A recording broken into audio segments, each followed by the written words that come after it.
I think most collectors have a desire or even a dream to complete a country from the first issue on up to the present, or at least maybe up to the end of the 20th century. That goal is usually unattainable, though, due to cost or scarcity and rarity. There's just some stamps you're not going to find. There is one collection, however, that you can start, which will be complete after you buy just a single stamp. But first, a little background. Julius Popper was a mechanical engineer and adventurer. He was born in Romania, and he went to university in Paris. After graduation, he set off to explore the world. He went to Turkey, India, Egypt, China, Japan. He went to America and went from North on down to South America. And it was while he was in Brazil in 1885 that he heard about the gold strike in the Patagonia region of Argentina. And he set off for Argentina. From Buenos Aires, he put together an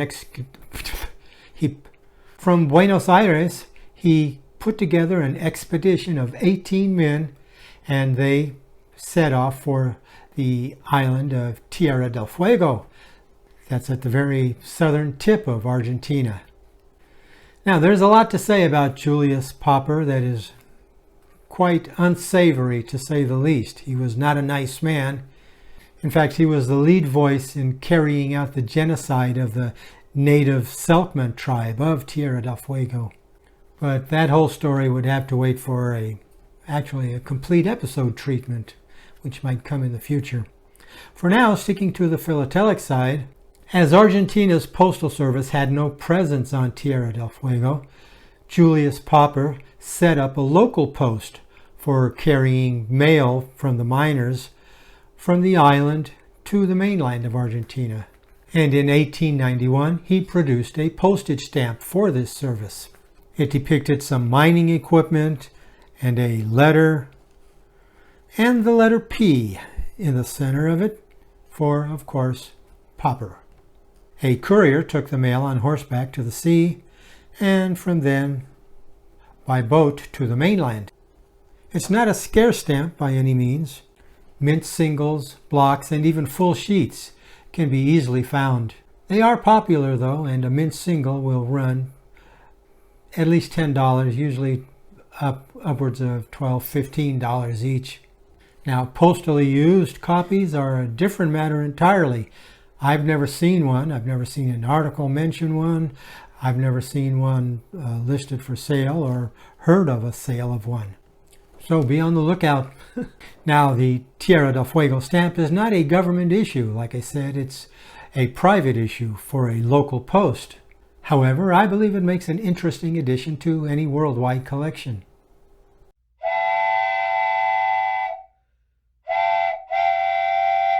In 1850, the monarch of Spain was Queen Isabella II, as shown here on their postage stamps of the period, and the postal officials decided that in deference to the Queen, her face should not suffer the indignity of having a cancel smacked on top of her face and obscuring her delicate features, so they came up with a special cancel that looked something like this.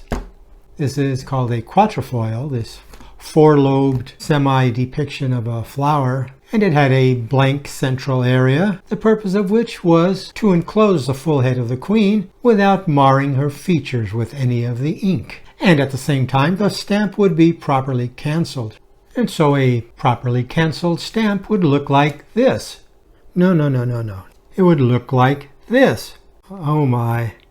This? Ay. Her Majesty will not be amused. Hey, what? Now, I think someone definitely did not get the memo here. Okay, now we're getting a little closer. And this one is, I guess, somewhat acceptable. It's probably as close as we're going to get, though. And this one wasn't too bad either. Looks like Spain had some postal clerks that had either really poor eyesight or just didn't care all that much about the Queen, huh?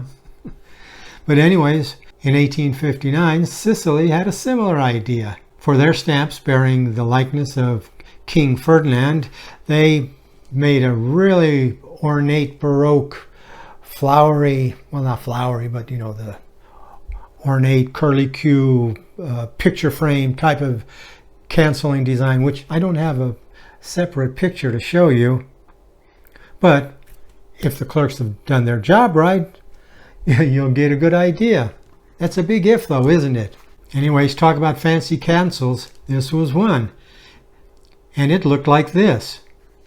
Well, it looked like that. Oh, has kind of a Mike Tyson thing going on, doesn't it? Okay? Well, there you get a fairly good representation of the cancel, but it's not even in the proper vertical orientation. And there. Wow. What's wrong with these clerks? Finally, we get one where the king is free and clear of the cancel, but the cancel looks kind of ratty, doesn't it? And there's a fairly decent one, a little bit low, giving him a haircut, but you get a nice image of the cancel. Oh, and then another one with a nice, well, missed it just by a nose, didn't they? Sometimes those monarchs just don't get no respect.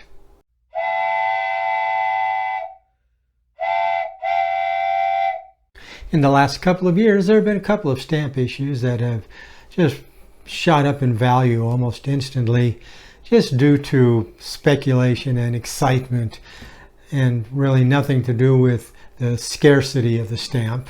Most recently, there was the Ukraine warship issue.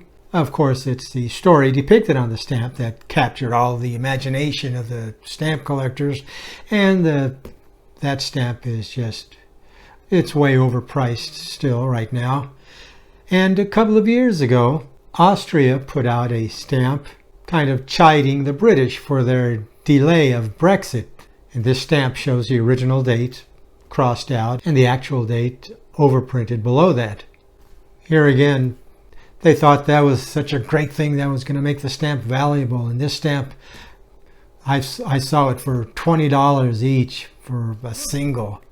Of course, Brexit is so yesterday now, and that stamp has since fallen quite a bit in value, and you can get it for a little more than double the face value, or about $4 or less.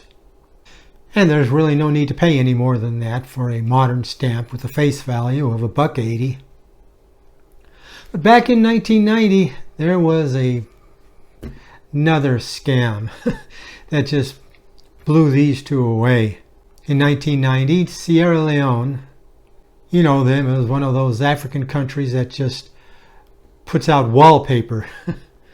They issued a set of stamps commemorating the upcoming American Mars observer mission. There were 4 sheets of 9 stamps and 1 souvenir sheet. And it's the souvenir sheet that became the subject of this scam. As you can see here, the souvenir sheet shows this curious combination of rocks and shadows that resembles a human-like face. And all the lunatic conspiracists at the time thought it was, no, they knew this was a 1-mile-wide human face carved into the surface of Mars by ancient astronauts. Some scheming shyster named Alan Sean Feinstein, who published a financial advice newsletter, came up with a plan to make money off of this. Evidently, he bought up the stock of these Sierra Leone sheets from the stamp printer, and then he put out a blitz of print ads with a fantastic story about this face on Mars. And when the observer mission proves that there's been human life on Mars, this is going to make this souvenir sheet just skyrocket in value. And he was selling these and urging people to buy them right now for $100 to $150, depending on which ad of his you saw. He even recruited this Looney Tunes science writer named Richard Hoagland to help him hype the issue. Feinstein held a fake interview with Hoagland and asked the writer how much this sheet could be worth. Well, listen to this. Hoagland comes right out and says, I know nothing about stamps or stamp collecting, but I know that the value of a commemorative stamp is directly related to the importance of the event being commemorated on it. Oh, really? And that when the world learned that this human face was carved by ancient astronauts, it would be the greatest revelation in history, and that this sheet would shoot up in value to $10,000. Well, just like the people who bought the Brexit stamp and all the people who scarfed up all the Ukraine warship stamps, newspapers, in the Sunday newspapers, they had what they call the Sunday supplement, a little glossy magazine within it. He had ads on the back page of the Sunday supplements, and then in the supermarket tabloids, the National Enquirer.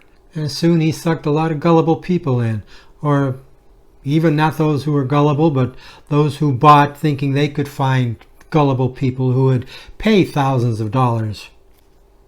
People scarfed up all the $100 and $150 sheets, and soon stamp collecting magazines and newspapers were full of ads from dealers asking as high as $5,000 for the souvenir sheet.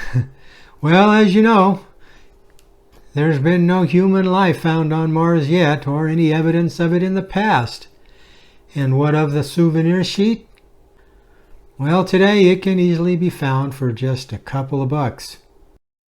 So, and yes, my green screen fell down, but I don't want to bother putting it up right now. I'm leaving on a jet plane tomorrow. My wife and I are off to Europe for a little vacation, and I hope to get you some footage over there of some stamp shops or stamp markets or whatever I find in the way of stamps.